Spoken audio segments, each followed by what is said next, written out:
How does asking questions of ourselves improve our own spiritual journey? And how can experiencing failure feel very similar and maybe even be grief? Hey, y'all. I'm Reese, and welcome to Making Meaning.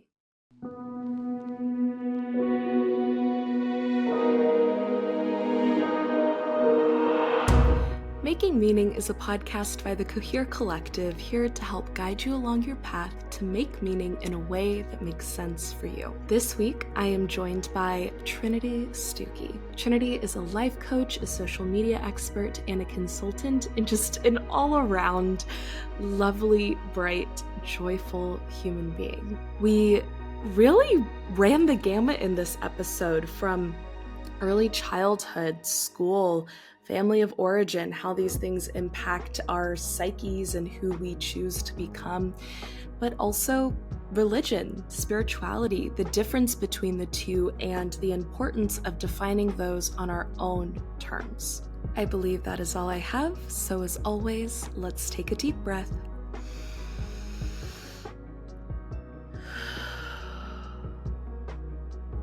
And get started. Trinity, thank you so much for joining me today. I am so excited to be seeing you and catching up with you, and also to be having this conversation with you. Yay, thank you so much for having me. I've been looking forward to this, and I am so excited to catch up with you and chat. Oh, me too. To kick off our conversation, the first question I always ask to just set a good tone for the podcast is, what is one thing you're grateful for right now?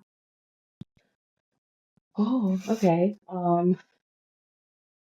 One thing I'm grateful for right now is my village, the people that I have in my corner backing me, praying for me, crying with me, grounding me, and also shaking me out of myself. I can get really inside my head sometimes, and I spiral.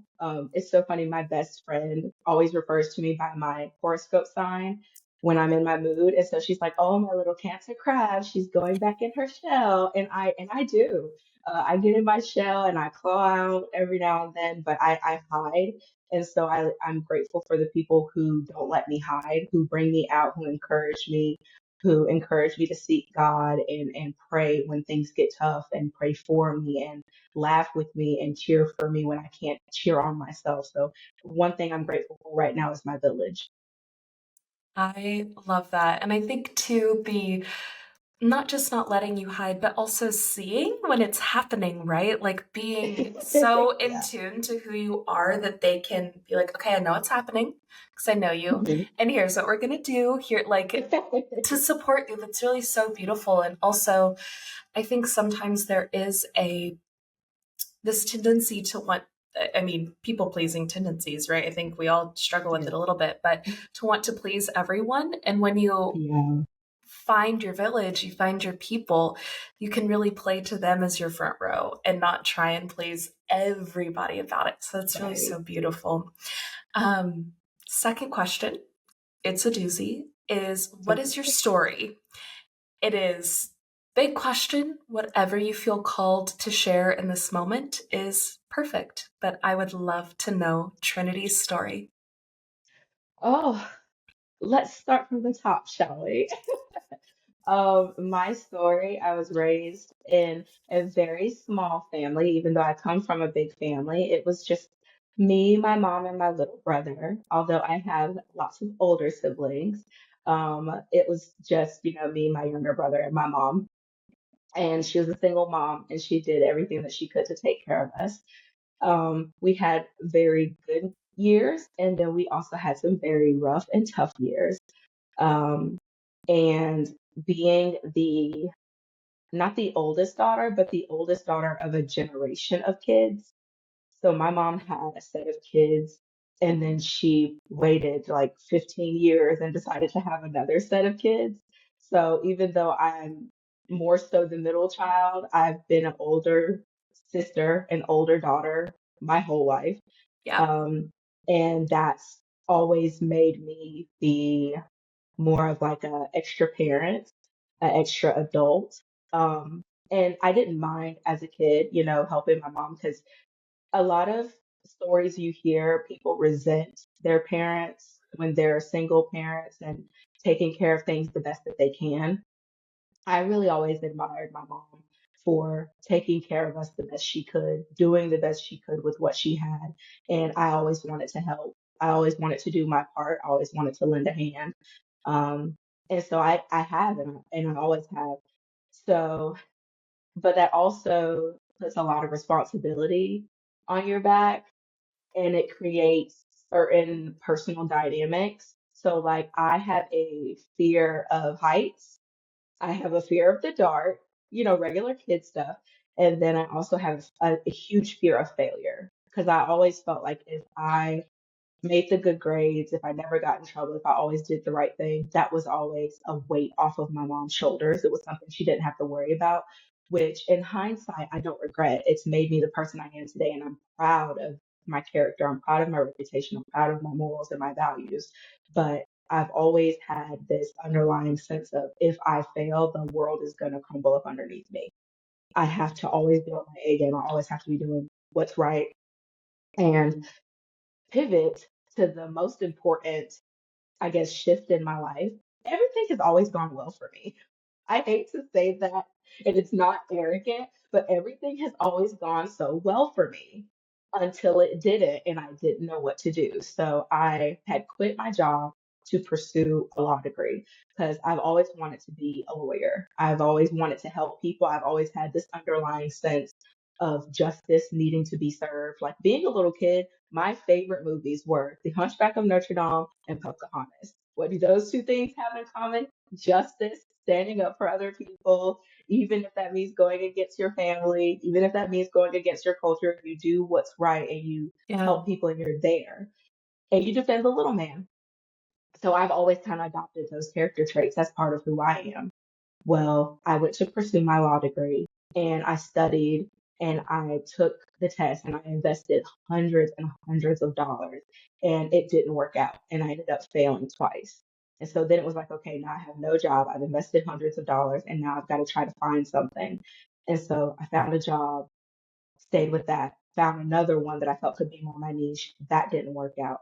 Then I got saddled with another job that may not have been what I was looking for at the time, but ended up being a huge blessing. But you see this pattern of I went for something, it didn't pan out the way I wanted it to. And then I just felt like I kept tumbling further and further and further down a hole. Whereas before, everything had always went right for me. And then I got faced with nothing is going the way I planned. Nothing is going the way it should, that should the way I expect it to go or the way it's gone. And so I had this very inherent feeling of I'm failing. This is a failure. I got my bachelor's degree. I did dual enrollment classes. I finished college early. I don't party. I stay home. I don't hang out. And when I do proper character trait, right girl things. And what was it all for if I'm not living the life that I thought I was going to? And then what does that mean for me? So then, fast forward, I'm not happy. I get married. My husband is absolutely amazing. We buy a house together. We're living this fantastic life. And I feel like I'm doing well emotionally, like and relationally. Like I'm happy with my husband. I'm happy with my home. I'm happy with my friends. I'm happy with my family. But something about Trinity was missing. And I would cry and pray almost every day for 3 years. God, you've got to change something. You've got to change something. I'm not happy. I don't know what it is. And it's not, I'm not happy with what I have. I'm not happy with me. Something inside of me is missing. Something inside of me is wrong. Then I started my business because God gave me the nudge and said, "Why don't you do what you've always known how to do, which is be a social media agent? You know how to manage social media. You know how to grow community bases. You're a community-based person and you're so creative, you're so talented. Use those gifts." That then transforms into maybe going into pursuing life coaching. And I put that off for a full year. And then all of a sudden, I just kept feeling the Holy Spirit just tell me, like, you got to do this. You got to do this. You got to do this. And one day I actually got absolutely knocked upside the head because I was like, well, I'm going to do it, but who's going to pay for it? And I heard it clear as day. If I have been financially supporting you so far, what makes you think I'm not going to financially support you in what I'm asking you to do? So I was like, okay, never mind. I'll sign up. You don't have to tell me, Kat. You don't have to tell me again. And I signed up for the Certified Life Coach Institute, and it absolutely changed my life. And I did both courses because I'm an all or nothing girl. In class, we learned, oh, some people are black and white. Yeah, I'm pretty much black and white. Like, I'm either gonna do it all or I'm not gonna do it at all. I am not a halfway girl at all. It's the not wanting to fail perfectionist in me.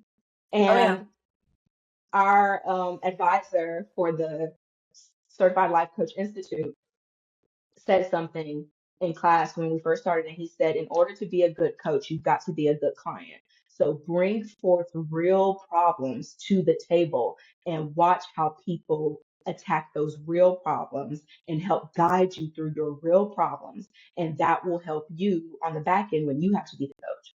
So I brought real problems to the table throughout the whole class and throughout the whole 2 courses we had to take, all 70 hours. And when I tell you, I had such an emotional breakthrough because of this class. And I found out that because of my failure, I was in a 3-year grieving period because I could not come to terms with the fact that I had failed. And in failing, wasn't properly grieving that failure, and I was letting it drag me down.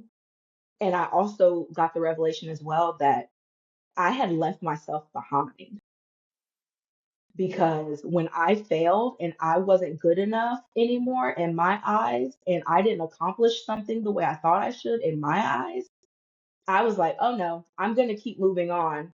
But I never went back for me. I never went back and said, it's okay. People make mistakes. It's fine. The world is not ending. I just kept beating up on myself for 3 years consistently because of one mistake I made. And not really a mistake. It was just I tried something and it didn't work out. But the Right. one time it didn't work out, I didn't have my own back.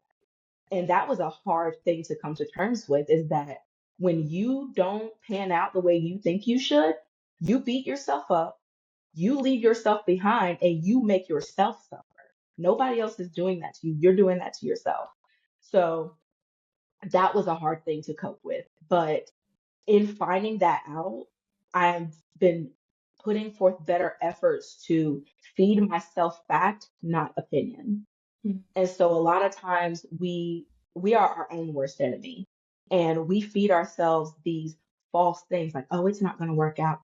Oh, you're not going to be able to do that. Nobody's going to take that advice from you. Who do you think you are? You're not even qualified. All of those are opinions. What are the facts? The facts are, I am the head, I am not the tail. The fact is, I am called for this. The fact is, God doesn't put us in situations that we haven't already been preordained for or prepared for. Anything that we're called to do, we were called to do it the day we were born. Those are the facts. And so because to re I tried to grow that seed within myself to feed myself fact and not opinion, that's been able to help me not leave myself behind, cut myself some slack, give myself the grace and compassion that I give to other people and that God gives to me so that I can be the best version of me for everybody else. And that's my story, and I'm sticking to it. No, thank you for sharing. It truly, I just love hearing about people, but it's so interesting how many things like kind of fold in on each other and Yeah. come back and round back to this really beautiful message of taking care of yourself, Yes. self-love, putting self first in order to take care of others. And even what you shared from a very young age of being a caretaker, very much. Hmm. It's so difficult to learn how to internalize the message that says, when I take care of myself, I am taking care of other people, because it Yeah. feels counterintuitive. It doesn't feel like it makes sense. But like you said, it not making sense is an opinion. The fact is, Yep. that is what helps me better take care of other people and better show up as my best self, is when I am taking care of myself. A really common theme throughout this, too, is like from the very beginning, you said you always kind of had this fear of failure. And I really relate to your, you said everything really worked out for me until it didn't. And I think Yep. being this very like type A, go getter, like I don't want to put words in your mouth, but for me, like goody two shoes, like all of that kind of stuff, like I'm going to do everything by the book, because that's how I hit the marks, do the things, be successful, right? Be happy, be perfect and good and worthy and worthwhile. And there's this fear of failure. And then the perceived failure happens, right? But exactly like you Right. said, it's not even a failure. It's trying something and learning from it. Yeah. How do you define failure now? I define failure now by effort. Mm, I've been looking at the certain things that I've been doing in my life. So I just rebranded my business and I just added life coaching to that business. And it's so funny because I got my photos back. They were fabulous. And I got all this batch content ready to like put out to like promote my business and promote my life coaching and promote me. And I did that in a week. And then the next week, so this week, I was supposed to put that information out there. And I, again, my little crab self got in my shell and I was like, I'm not doing it. I'm scared. I've got the nerves. I think people are going to make fun of me. I don't think anyone's going to take me seriously. I don't know if I'm fully prepared for this. I don't like public scrutiny. I'm a go-getter, but I'm scared of people. Um, and I just had to do it. And like my husband had to sit down and give me like a speak life into you push and speech to like get me, to see like, hey, like it's okay. Like this is your business. You still got to put it out there. You work so hard. People deserve to see it. You deserve to give yourself a chance. And so I put everything out there and I posted all my stuff and I sat down with myself and I said, okay, if I don't get one like, nobody calls me, if nobody cares, that does not matter. It's not the end of the world. It's the end of the world when you've done all this work and then you're too caught up in your own opinions and not the facts that you don't put yourself out there. That's the true failure. The true failure is you doing all this work, having all this confidence to get all these things done, and then not letting anyone see what you've done, not even yeah. giving anybody a chance to reject you. You haven't even given anyone a chance. You haven't given anybody to see and say, hey, I do think I could benefit from that. I would love your input. That's the true failure. The true failure is doing all this work that has been given to you in a call by God. So you say, and this is me to me, so you say, but then hiding that from people because that's not what God gives us gifts and grace and favor for. He gives us that so that we can give it back out to the world. There's a reason we have that go getter, spontaneous, charismatic charm. It's to spread his goodness to everybody else. And the true failure is not even trying, not even putting in that effort after you've done all this face work. So Yeah. I define failure now by effort. My No, failure is I put the yeah. effort in. Whatever happens, happens.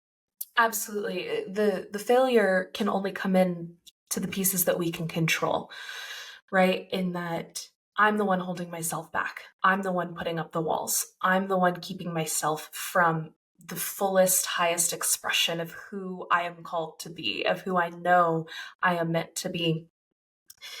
And everything else is just response and learning, and you have to go with it. I also really love in this kind of conversation that you had with your husband where he said, you deserve to put this out there, but also other people deserve to see it too. And I just believe in that so strongly, that the things that we are given, the gifts we are given, the purpose that we are called to is our duty. It is our Absolutely. obligation to go after it. And not only is that the only way that you can step into your fullest presence of self, but that's the greatest gift you can give to the world. And the world deserves that, right? Like that, Absolutely. other people, the world, spirit, energy, the universe deserves you at your best. And so I Absolutely. so appreciate that. I also want to go back to this, like kind of oldest daughter, archetype, I suppose. Because of course there's all of the different psychology around like birth order and what does it mean to be the oldest or the youngest, and of course different genders, like it looks different and within generations, and but for all intents and purposes you were the oldest daughter. And I do think that in hearing you tell your story, it was something that it's like I don't hold resentment because I Yeah. understand like the reality of the situation. And I think it's beautiful that you're kind of holding the difficulty of what certain things give you with also the, but my mom's doing her best and a great job a lot of the time, you know? Hmm. And both of these things can be true. Talk to me a bit more about that and how you think you developed that paradigm. So, and it's funny because I don't think I was ever given the option to not be realistic. I think Mm, any childish playfulness I've ever had, I've kind of had to create a world of my own with, because my life has always been very realistic. You know, like my parents started off married and then they weren't. And then, I've lived with my mom. I lived with my dad for a short period of time, but primarily it's been me, my mom, and my brother. And in every instance of my life, I've always had to be the strong one. Not just always been, I've always had to be the strong one. I've always had to be accountable. I've always had to look out. I've always had to be realistic. Like I will say this about my mom, and I will say this about my dad, because I'm not one of those kids who does not know who her dad is. I know who my dad is. I met him. We don't have the best relationship, but I pray for him. God bless him wherever he is. But that's just, it does not work in my puzzle. I'm grown. I know what I can handle, and that's just not it. But God bless him and love him. But I think with both of my parents, they've always been very realistic with me. Nobody has ever sugarcoated anything from me. And so I've always understood what it meant to be a single parent. I've always understood what it meant to struggle. I've always understood what it meant to, you know, um, do everything that you need to do on a kid's side. And then here is how you can help contribute at the house. Now, I'll never say that like, I had to work like 5 jobs at the age of 13.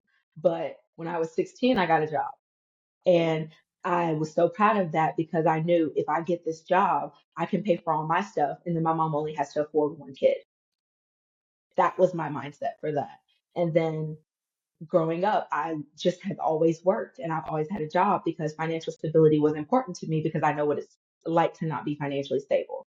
And I'll say this, we weren't like holes in socks kids. My mom went without for a lot of my life to make sure that my brother and I looked and felt like other kids did. We had home cooked meals every day. We never missed a meal. We participated in all the church events. We had brand new school clothes every year. We had brand new shoes every year. Every Christmas, we had whatever we wanted, even if it meant she had nothing and she went without and she had to sacrifice. We did not grow up be having to feel like we were without. It was the reality of knowing we have because she's going without yeah. and because she can't have it and because she can't afford to have extra for herself. So everything we get is to us. That Yeah. was the reality. So Well, yeah. I've Yeah. always had to be realistic about my situation. Um, but I still keep a very playful childlikeness. So because of that realization, I've always um, been overly very responsible. And you mentioned earlier the goody two shoes. That is such a sore subject for me because I don't feel I was a goody two shoes. I was a Okay, little bit tell of a me rebel back in more. the day.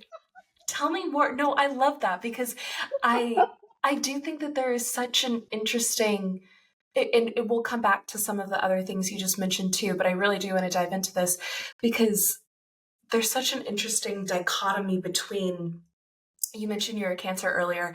I'm a Virgo, and the Virgos are like by the book and all of these things, Yeah. but there's also kind of an edge to Virgos Yeah. where it's like I always say I'm the justice oriented rebel Come because on. it's That's like it.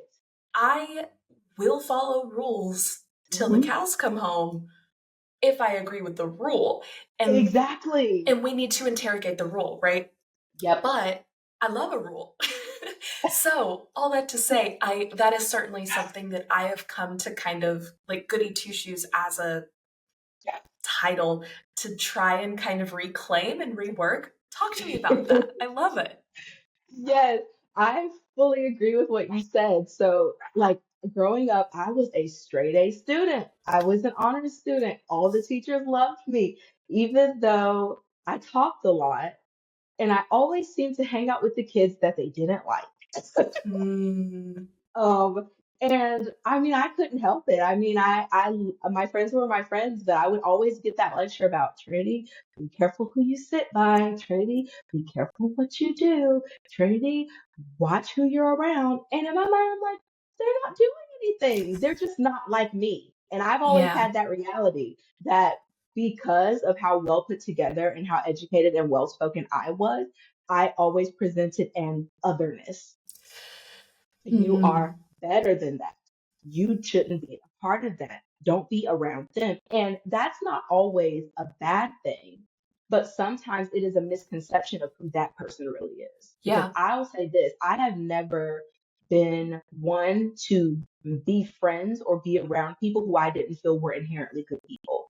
Yeah. And maybe their situations were just different. I can't help that I'm different. I can't help the way I talk. I can't help the way I was raised. Because that's another thing. My mom started me and my brother off in private schools. I was taught cursive at 4 and 5 years old.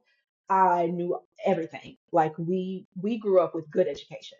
We grew up knowing how to speak well. My mom was very, very adamant about that. You are going to go out in the world. You're going to be the best that you can be. So help me God. And Yeah. that's always been Yeah. her passion. So my brother and I grew up going to private schools. We talk very proper. We sound very educated. We are very educated because my mom made that a point of being. So that has always created an otherness for me culturally and societally that has separated me from other people. Hmm. Um, and because of that, I have always looked like a bit of a goody two shoes. And I'm not. I just follow the rules because why not? The rules are there. They're not that bad. But I like what you said. I'm a rule follower when I feel like the rule makes sense. Because I also grew up with a mom who said, just because they're your elder does not mean they can speak to you any kind of way. That's And right. what did she tell me that for? Because I took that very seriously. And I'll say this, I have always been the outspoken one of the group. And I'll never forget, there was an incident when I was in high school, and all the other senior classes before my senior class got the opportunity to leave school half a day to go to work because, I ran with the smart kids crowd. We all took dual enrollment. We were all done with our high school credits. So we really only came to school for one elective, a couple college courses, and then we were done for the remainder of the day. And Yeah. most of us worked. I worked. I worked. I was paid. I had clothes to buy. I had shopping to Right. do. I used to go to work. So I remember the administration at the time and the vice principal and principal were saying that they weren't going to let our class do that because they felt that we should stay at school because it promoted school spirit to the underclassmen. Well, that didn't work for me. So me and all of my smart friends, smart friends, all got together, or I will say, honor roll student kids, dual enrollment friends. Um, we all got together and we were talking about it, and everybody looks at me and goes, "So what are you gonna do about that?" And I was like, well, I guess we're gonna go have a meeting. So I scheduled a meeting with admin. There were 5 or 6 of me because so I had like a little squad. We called ourselves squad back in the day, and we were all the honor students, dual enrollment. We were better than everybody else kids. Not really. We were friends with everybody, but we hung out primarily together. We were our own thing, our own world for a long time. And us and a couple other kids got together, and the principal and vice principal are sitting there and they're giving us that spiel about, we need to promote school spirit. You guys need to be here. This is your senior year. And this would look really good for our school. You guys should not be leaving half a day. And I basically was just like, well, when your daughter wanted to do it that one year, and she was also a dual enrollment kid, and she was also an honor roll, you let her leave half a day to go to work. What's the difference between me and her? And she was just like, well, it's a very good point. And so it was literally me backing the kids versus the admin. I And love needless it. to say, at about 1 o'clock, we were getting out of there every That's day for right. senior year. Well, and so often there are so many rules that are in place just because no Hmm. one's questioning them, right? Yep, just It's because no like one's questioning it. they are usually introduced at a time where it's like, okay, this made sense at a certain point, Yeah. but times change, culture changes, society changes, Hmm. and our frameworks and paradigms need to evolve with humanity and human Right. beings. And truly, it to be like, well, we're going to make y'all the scapegoats for us to have school spirit. It's like, maybe Yep. do your job better as admin Yes. in increasing school spirit as opposed Yep. to forcing y'all to stay. And do you think Yeah. having a bunch of seniors being told that they cannot be treated the same way as every single other senior class has, you think those are the students with really great school spirit that you want to Exactly. be there? Like, it's also not going to have the effect you want it to. But I love that because speaking truth to power always has been and always will be so necessary, but also takes so much like chutzpah, like Yeah. guts to be the one, especially in like the power dynamic of that, right? It's like you're 17, 18 when you're a senior. You are Yeah. a child Yeah. talking to adults, Yeah. calling them on their bullshit. And that is not easy to do, but It's I not.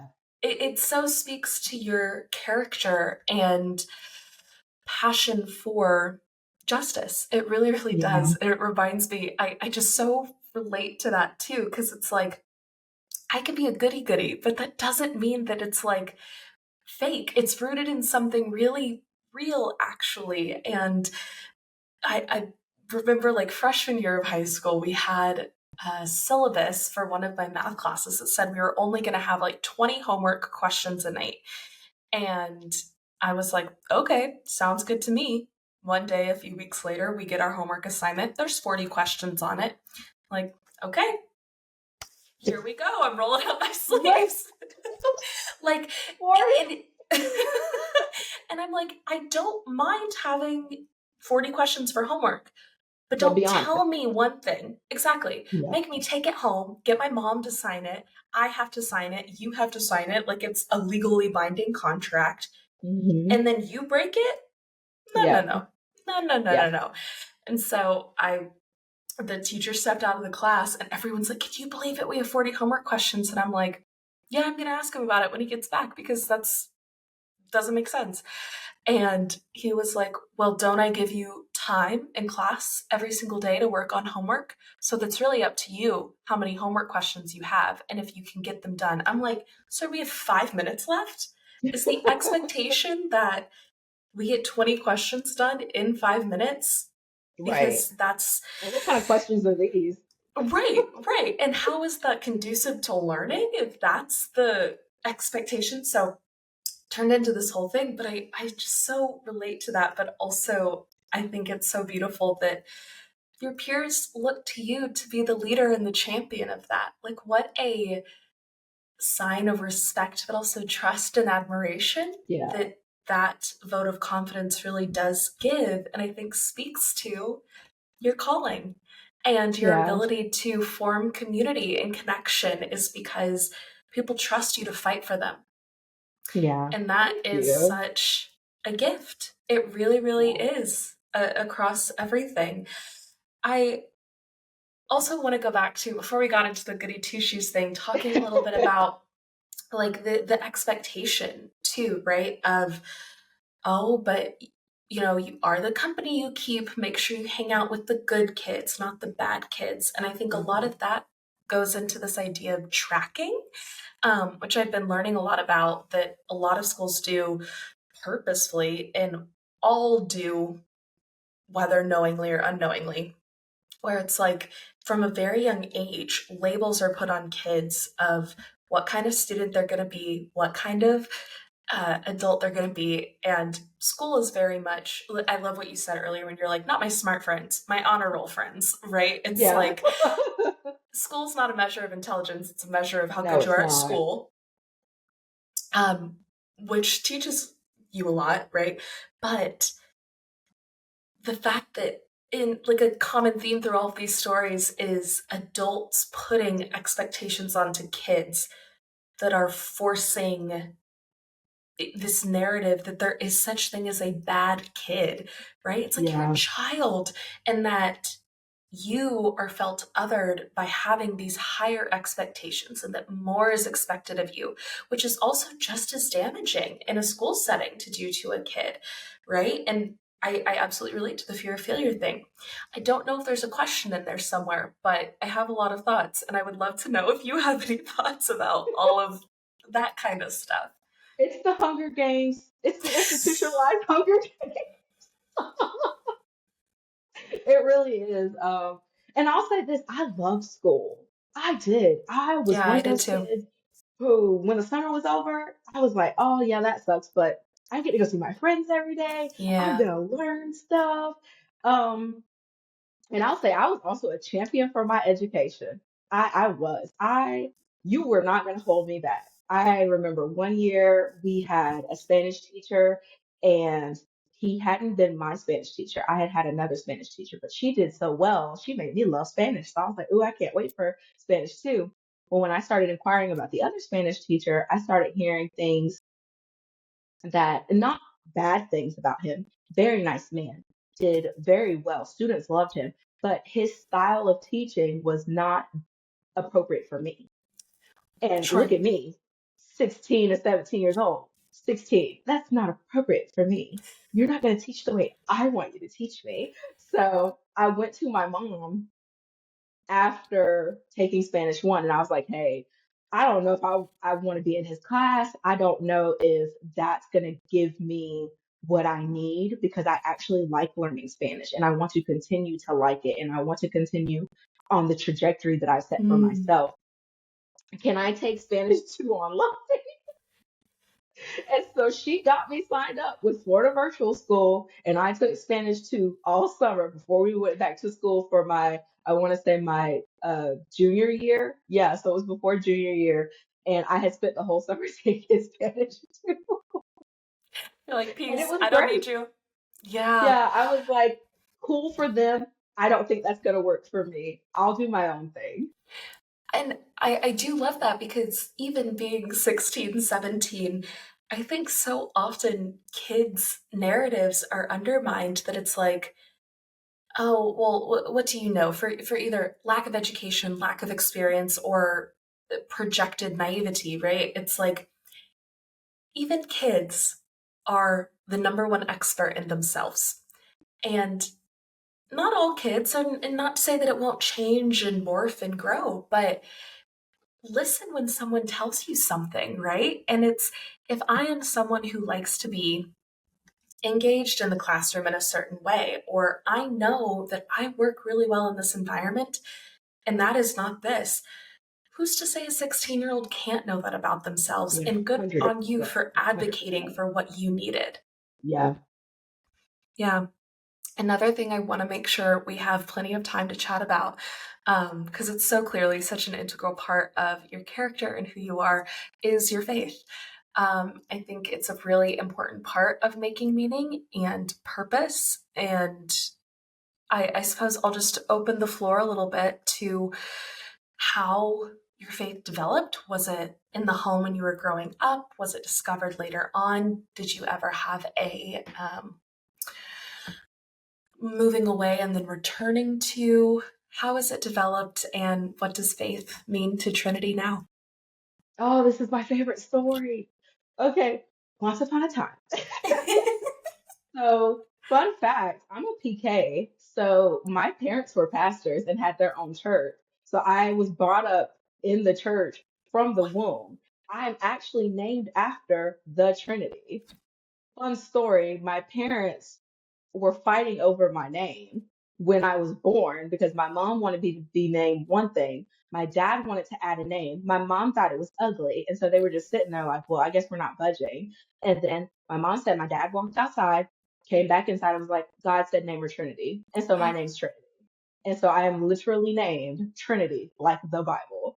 And it's funny because when people ask me, oh, how do you spell your name? Trinity like the Bible? That version. That one. So I've been brought up in the Christian faith my whole life. It is an integral part of who I am. My mom pushed that for me and my brother. I've grown up in the church. I've done just about everything that you can do in a church. I was very active in my high school FCA. It's been everything to me. And then, oh, this is such a good story. Okay, so then I've always had a good faith, but I got to the point that as I got older, I didn't feel like I was being fed. And I don't even think at that time I knew what that was. I just knew Mm, that. So it grown up in the church, and I've grown up around a lot of denominations. Pentecostal, Episcopal, Baptist. I have seen it all. I have been there with it all. I love it all. But I remember my mom always saying, there are no 2-for-1 tickets into heaven. You have to get your own. My mom always used to say that. It's one of my top 10 favorite quotes because my mom has had some banger quotes throughout my entire life that I've lived off of. There are no 2-for-1 tickets into heaven. It's top 10. It's top. it's pretty good. And then my mom would always say, you should not walk into church and walk out the exact way you went in. Mm, As I got older, I started to understand what that meant because I was going to church out of obligation because I've always grown up in the church and my mom was always very big on going to church. But then it got to the point where I was walking in the church and walking out and I didn't feel any different. And yeah. I was like, this has got to be the biggest sin I could ever be committing. I'm walking in God's house, sitting in through an entire sermon, and I'm walking outside and nothing's changed about me. Nothing's being pricked about me. Nothing's happening. I don't feel anything. And then COVID hit. And that was when I feel like the biggest piece of my life changed because I started having anxiety attacks. And I had never had anxiety attacks before.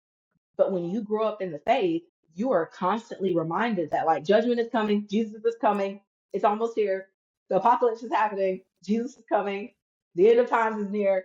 And that is so frightening for a kid. It's frightening. It is. And It is. so when COVID happened, I was like, my God, this is it. This is it. Like, this is Judgment Day. We're about to go see Jesus. We're going to have to stand in line. Oh my God, I'm about to see God. And I started having anxiety attacks.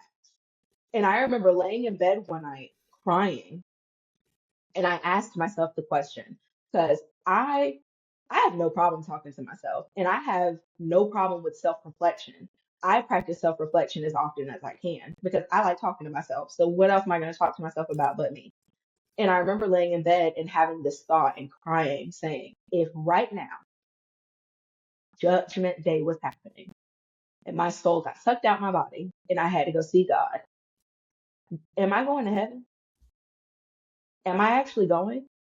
And because I couldn't answer that question with a yes, I was like, something's got to change. Mhm. Something has to change. So I quit going to church fully.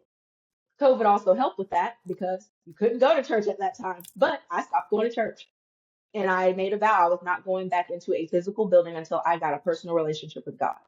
Because a lot of Mm. times people in the faith have a misconception that your relationship with God is bound to the church. It is not. Church is a place of gathering. Your relationship with God is between you and Him. And if you can't have a personal relationship with God yourself, you're not going to get it in the church. You could have an encounter, but going in the church and going through the motions and then leaving, and now you have nobody to hold you accountable. There are no pews. There's nobody playing music. There's nobody preaching. You've got to have this will for God for yourself. And you don't have that, you don't have a relationship with God. And so then what's the point of you going to church? Because Yeah, really it's a masquerade in there. You're putting on a face. right. Church is a communion. What are you It's a communing with? communion.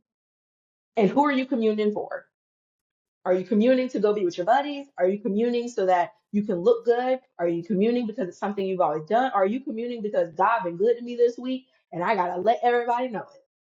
And I didn't have that. So I was like, I'm not gonna go no more until me and God get it together. And I have a true relationship with God because I owe him that. Mm. I owe him that. He's always looked out for me in my life. And so I started going to church via the internet. And I was watching Elevation Worship. I love Stephen Furtick. He's a hoot. I laugh at him all the time, but it was what I needed at the time. And then I remember one summer, he did a sabbatical. So this was the first I'd ever heard of this as well, that pastors in the summer go off with their families and they have guest speakers come in. I didn't really grow up with that. I grew up with my pastors preaching year round. Like every now and then we'd have like a guest speaker, but it was very far few and in between. So this was also something new for me because I was like, y'all do that? That is so cool. And Pastor Darius Daniels came and he preached a sermon that has stuck with me for the last couple years. And he said, where you sit determines what you see, and what you see determines what you do. And because God sits in a different place than you, he sees things that you can't see, which is why when you don't understand what God is doing in your life, that's because you're sitting at a different angle. It doesn't mean that he's not listening to you. It doesn't mean he's not working in your life. You're sitting at a different angle than he is. And I got this renewed sense of faith. I got this renewed sense of joy. I started listening to worship music because I wanted to, not out of Mm. obligation, not because it was something I'd always done, but I can't wait to hear that song again. I can't wait to hear those words again. And and that was me literally from 2019 until, what's it, 2024? Till 2022. From 2019 to 2022, that's all I did. And then I got married to my husband and we lived in a townhome for about a year and then we bought a house. So we got in our house. And I remember like, oh, I can't wait to do this. I'm going to oil my house and pray over my house because that is something my mom always did growing up. So Mm. this is what it means to be a homeowner. Like I'm going to pray, I'm going to play music, I'm going to oil my house down, Oh, I'm I going to love it. cover it, like so excited. And then I sat down and I was like, I think I'm ready to go back to church. And I Mhm. sat down and I prayed and I said, God, I'm ready to go back, but I'm not going back unless you're there. And I don't mean that to mean that God's not in the churches. That's not what I mean. I mean, I need you to be there waiting for me to get there. I need to know that when I step in this specific church, this is the church you have for me because you're there. I'm not going for the pomp and circus. I'm not going to go back to the way things were. You and I have a real relationship now. I have a renewed faith right now. I need to continue to nurture that. And I Mm. want to. I want to do it the right way. So you lead me where I should go. I'm not going to pick a church. You lead me. And then I had Well, a and sweet friend yeah, not text all me. churches are created equal. I think that is, That's a yes. conversation in itself. Right, right. But sorry, please continue. No, you are right. Not all churches are created equal.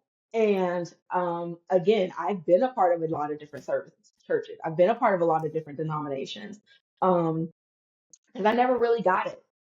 I mean, and I never cared to ask my mom either, but I never really understood. I mean, I understand now as an adult that the denominations mean that there are different ways that they go about things, there are different structures, and you can really see that with the Baptist. Baptist is very old school, which I love.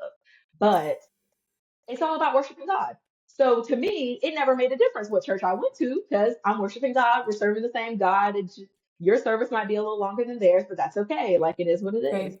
And so I had a very sweet friend one day out of the blue message me on Instagram, and we were talking about God.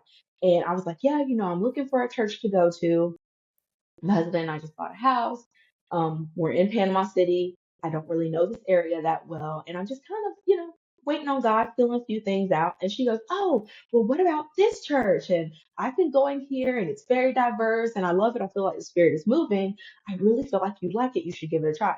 So the first service we went to was during Christmas time and I loved it. And so me and my husband sat down and he was like, okay, not trying to be rude, but if you can't preach a Christmas service, you shouldn't be open.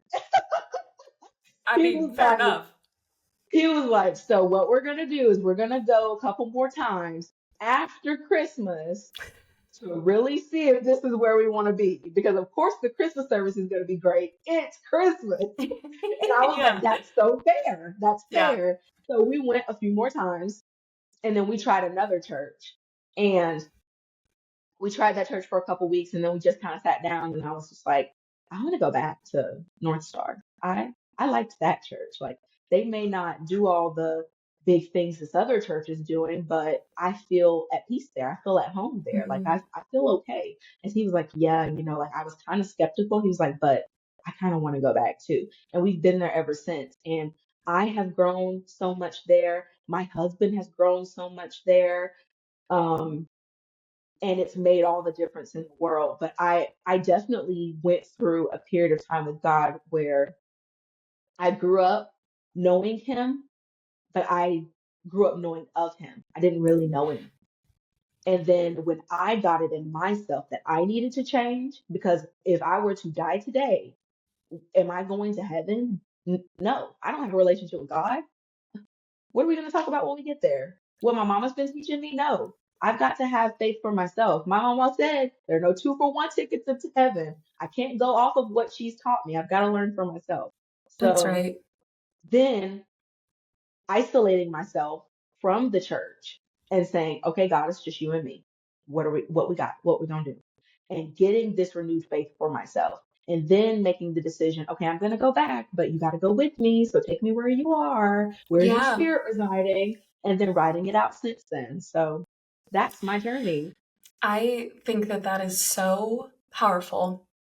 And I love there are no 2-for-1 tickets to heaven. I think that is so awesome. It's And gold.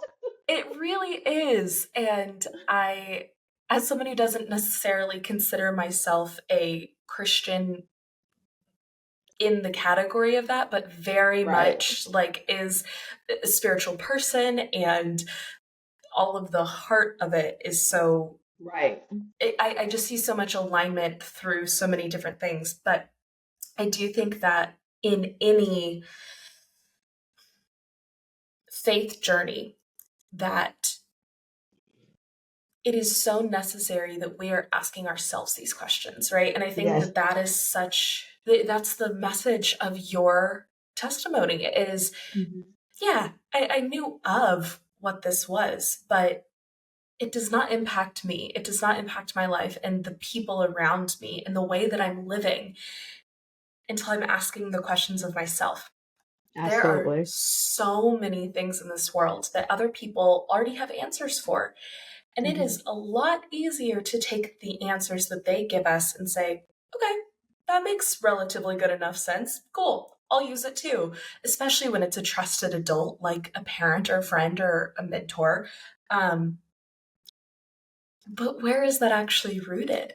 And I Yeah, think answers have to be grounded in the journey and the experience. And I think that that is exactly what your story illustrates is that it is in this personal self-reflection, but also trust and faith and surrender that brings absolutely.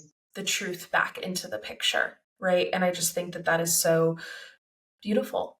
And however that looks for different people, I hope that everyone is doing that same thing and asking these questions for themselves and whatever God looks like for anyone, I hope that they have that personal relationship, because I Absolutely. think that's gold. Yeah.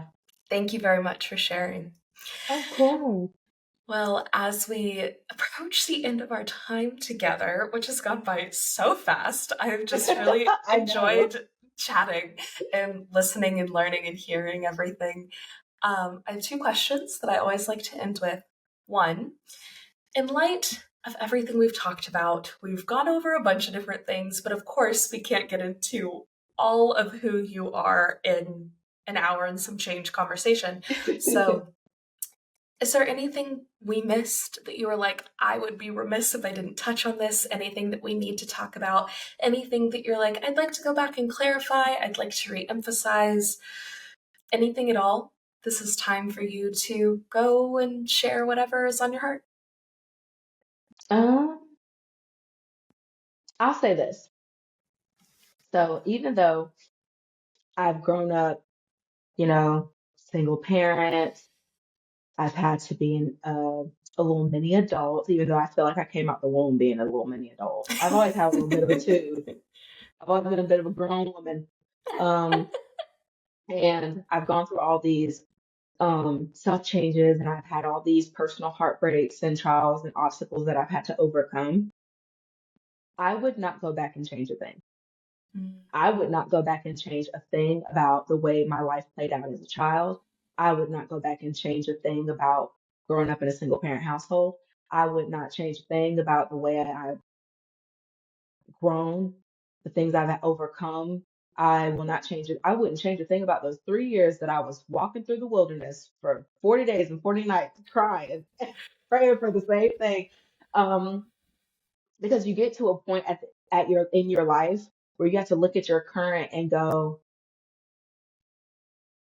I couldn't be more grateful for where I've ended up. And it's because of everything I've been through. It's because of who I am. It's because of the cards that life dealt me that I've been able to come out with a new hand. Um, and I'm grateful. I'm grateful for it all. I'm grateful for always having a job. I'm grateful for not growing up with money in the bank 24/7. I'm grateful for being an older sibling. I'm grateful for being my mom's right hand man. I am grateful for school. I'm grateful for being the other kid. I'm grateful for not always fitting in. I'm grateful for going through trials and tribulations and having to have that self growth, learning to love myself again, learning to love my life again, learning to appreciate who I am again. I'm grateful for the friends it brought me. I'm grateful for the husband it brought me because I could have ended up with someone else and I ended up with the greatest thing in the world. I love my husband, and he had, because of my marriage to him, I have grown so much. And if I hadn't been with him, I wouldn't be where I am now because he has aided in a lot of my self growth and the safety and comfort and stability that this marriage to him, not just my marriage to him has provided me, has allowed me to honestly face some things about me that maybe I wouldn't have had the opportunity to face had I been with someone else. So I am grateful for every card I've been dealt because I walked out of it with a better hand. So that's all I have to say. I I don't want to say anything more because I feel like that is just, it stands for itself. The reason why I was looking down there for a minute is because I wanted to write down, it's because of the cards that life dealt me that I've been able to come out with a better hand. And I think that is remarkable. Thank you so I much. love it so much. Um, I'll also throw out there for anyone who is curious about Trinity's work, working with her one on one, or through life coaching, social media, consulting, all of the wonderful things that her company, Butterfly and Bee, does. Information and access to all of that will be in the description down below, wherever you are listening or watching. So definitely please check out Trinity's work, give her a follow across social media, and go support her on all of the places. Um, Last question, just to Okay. hopefully put a little bow on everything, is what is one word to describe how you're feeling right now? Ooh. Okay. One word to describe how I feel right now. Alive. I feel alive. Me too. I love it. Trinity, I cannot thank you enough for being here, so vulnerably sharing your heart and your energy and your story. I have personally loved getting to chat with you, and I'm so excited to be able to share this conversation. Thank you so much. Thank you for having me. Thank you for letting me bare my heart. And thank you so much for your platform and what you do for people and your community as well. Thank you for your heart and bearing your heart with us as well. Thank you, Trinity. Thank you all so much for being here today, and a huge thank you to Trinity for her time, energy, and light during this episode. This was actually the first episode that I recorded while in Italy, and Trinity really made it such a beautiful, joyful experience, and I'm so excited to finally be sharing it with you. If you would like to know more about Trinity, you can find all of her links and information in the episode description down below. And if you're curious about the Cohere Collective, you can check us out over at www.thecoherecollective.com. You can also follow the Cohere Collective at the Cohere Collective anywhere you're on social media, but Instagram is the #1 place you'll find us. If you would like, you can also follow me on Instagram at Lillian Reese Brown. And if you're interested in working with me to find and pursue your purpose, you can learn more about that over at thecoherecollective.com as well. A huge thank you to Nicole Oesterreicher for making Meaning's art and podcast cover. You can find her on Instagram at Nicole O Creates or Nicole O Design. And a big thank you to Tristan Morgan for making Meaning's theme music. You can find him on Instagram at Tristan Morgan. Right now, I am feeling rested. I said that with such surprise because I feel like it's been a hot second since I've truly felt rested, but I have slept so much in the last 48 hours. But it's also been a time of great productivity, which I think is counterintuitive, but like a really great lesson for me in that time spent spinning your wheels at something when you're not at your full capacity isn't true productivity, and that rest can be productive in actual output more than just in that rest is helpful to you, but there is a direct one-to-one correlation. I don't think we should be judging our worth based on productivity at all, but that is certainly something I'm still working on decoding and unwiring in my brain and mental processes. And so until then, labeling rest as productive, I think makes rest a little bit easier for me. I don't know how I feel about my hair either. I keep looking at it and I thought it looked cute, but maybe it doesn't with the headphones. I don't know. It's too late now. We've already recorded. So that's okay. But I'm feeling rested and I'm feeling good, and I hope you are too. As always, I hope you feel like you are living more coherently, and until next time, love.